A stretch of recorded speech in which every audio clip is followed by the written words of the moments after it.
የሚስት ለቅሶ ደጋግመን በየድሩሶቻችን እንላለን የሚስት ለቅሶ ያለበት ባል ተስፋ ይቁረጥ አይሳካለትም የእናት ለቅሶ እንዳለበት ልጅ ነው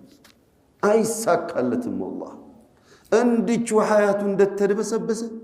እንድቹ እዛቹ እንደተንከባለለ አፈር እየላሰ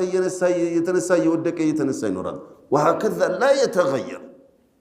ولا يوفق لتوفيق الله عز وجل የትኛውንም መልካም የሆነ ነገር አያገኝም የሚስት ለቅሶ ያለበት وكذلك ሁለተኛው ምስኪን የቲሞችን ጉዳይ ተጠንቀቁ አሉ ሰለዋቱ ረቢ ወሰላሙ ዐለይሂ ኢዘን የምስኪንን በደልና የሚስትን በደል